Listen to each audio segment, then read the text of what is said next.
The rule of law requires the police to investigate a matter, to, when they have sufficient evidence, present that to the ODPP.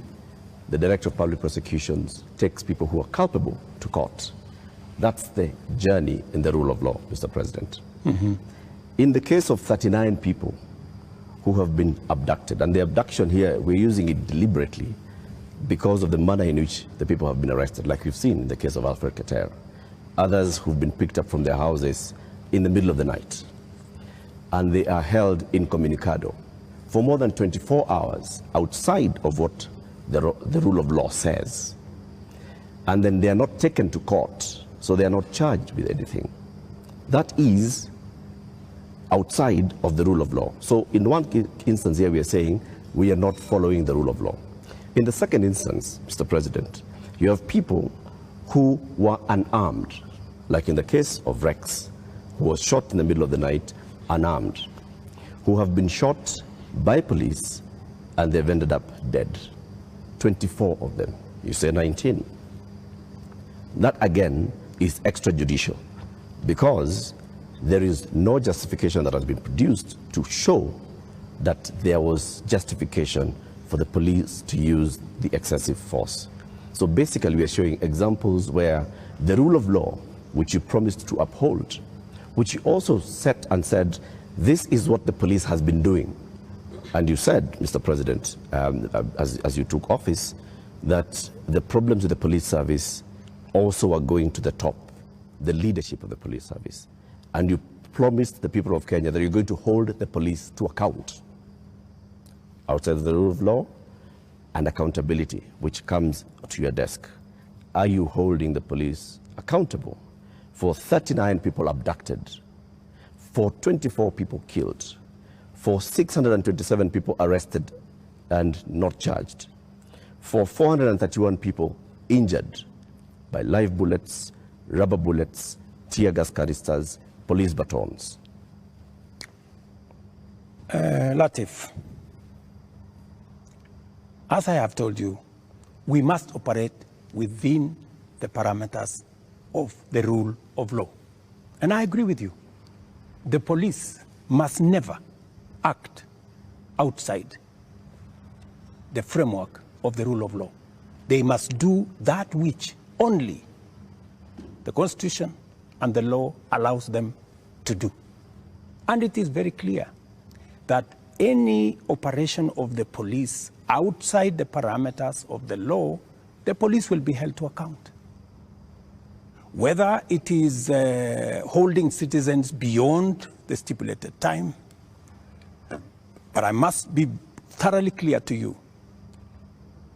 When police arrest somebody, there is a constitutional timeline which they are allowed by the law to hold that person. 24 hours. That does not amount to an abduction. 24 hours. In my opinion. A case in point is what has just been said here about what happened earlier today. And you guys clearly said in this conference that was an abduction. I mean, it's just clear now that it is not an abduction. This is an arrest. And the police have come forward to say, this is the situation, we have arrested this person, and it is just good for us to all of us follow the law. And I agree with you, the police must act within the law.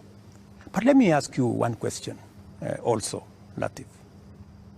I have never, in this conversation, which is now 20 minutes in, are you guys bothered about the fact that Parliament was burnt? Are you guys concerned that millions of businesses, of Kenyans, hardworking Kenyans, were destroyed? How do you feel? But it all happened. How do you feel? It all happened under your watch, Mr. President. No, but this is at the end of the day, this is why we are saying you sought to keep us safe. We must be even. You know, we must be even. The police have a difficult job. They have to make sure the peaceful demonstrators are protected. But they also must make sure that the criminals, and when you say criminals, you know, when I said the other day criminals, many people took offense that I was calling the demonstrators criminals. That's not... Families of the dead, Your Excellency, that is not... a lot of offense. Family of Rex. Rex was killed in a week when the protesters were very peaceful. The first week of these protests were peaceful. We saw protesters carrying placards and water bottles. Water bottles. Rex was killed on his way out of work. Let me How do you feel? I mean, let me tell you when they hear you say criminals. I mean, are you telling me Rex is the one who burned Parliament? But Rex died without breaking anything. No, I'm just telling you. He died. You know, Rex there are criminals who infiltrated and caused mayhem. And in fact, some of the criminals are actually harmed. They actually harmed the peaceful protesters. Many of the peaceful protesters, they lost phones. They were attacked. In fact, some of the peaceful protesters were attacked by criminals, including a clear example of the one I have explained to you, that they overpowered the police, took the gun from the police, and started shooting innocent people. So we must deal with this situation globally. Mr. President, I feel for Rex and the mother. This should not happen to any child in Kenya, especially when they are engaged in a peaceful demonstration. Mr. President, the concern I've heard from the young people, because I've been speaking to a lot of them, and they said they haven't heard you. In the two statements, actually there are more now because you have spoken in other settings apart from the two addresses you gave. They haven't heard you address them. They haven't heard you talk to these parents. They haven't heard you acknowledge that there were people who were shot by police in circumstances that did not warrant that. Are you saying you haven't seen anything that bothers you about how police responded to these protests? I am very, and and in my first statement, I clearly said that innocent lives were lost. In my second statement, I said the same. There were innocent lives lost. But also equally, as a person who is responsible, I must think about those who are suffering because they were innocent. But I must also be concerned about those who are suffering because criminals cause them immense harm. And that is the balance that I need to be able to lead a country. I must protect everybody. I must protect the protesters, and I must be concerned about their lives. I must also protect innocent people who become victims of criminals who take advantage of a peaceful, democratic process that goes on in our country. Do you feel that you protected all those people in the last couple of days, whether it is people who have businesses, whether it is Parliament, whether it is the people who lost their children? I did my best. If I hadn't done what I did, things would have been much worse. In fact, many people ask me, Mr. President, why did you call in the army? I mean, what choice did I have? I mean, it would have been very reckless of me in the face of the kind of harm people had gone through, the 19 lives that were already lost, in the face of a burning Chief Justice office, Parliament, and the rest of it. I mean, it would have been very reckless of me not to mobilize every arm of government and every arm of our security agencies to protect the country and to protect lives. You acted as Commander-in-Chief. You also acted as President, Head of Government, and the person who took the sword and promised to protect the people of Kenya. You chair the National Security Council, which brings in the head of the police, the head of the intelligence, the head of the military, and cabinet secretaries in those dockets. Did you have information prior to Tuesday that there was going to be infiltration of the peaceful demonstrations by the criminal elements that you've talked about more than once?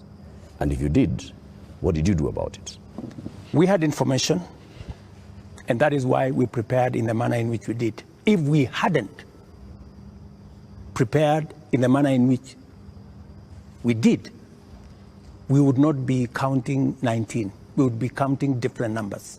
Okay. And I am telling you that the level of mobilization by criminals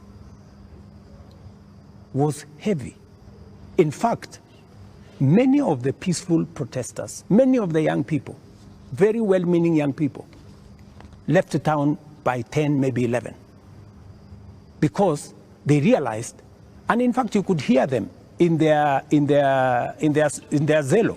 They were saying, guys, this is not our group.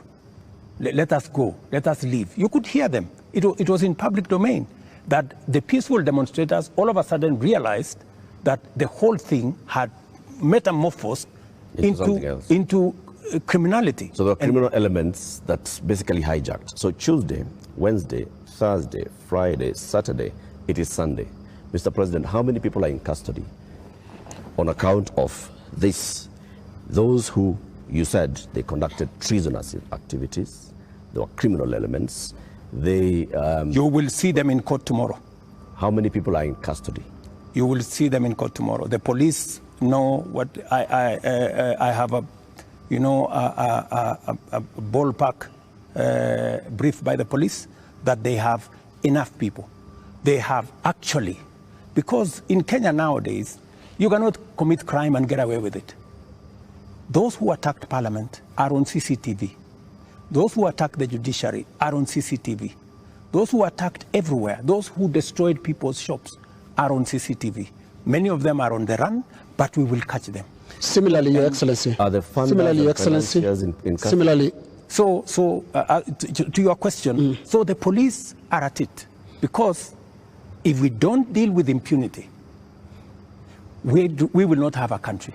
Now, similarly, Your Excellency, you speak of them, protesters being on CCTV. Not the protesters, I'm saying the criminals who attacked Parliament. Right. Now, every policeman also, without uniform, conducted an abduction, has also been captured on camera. Those who captured Shad Kiprono were captured on camera. Those who captured Alfred Kiter today were captured on camera. And a number of other such incidents. Similarly, so that because I can hear you balancing. Yes, that's correct.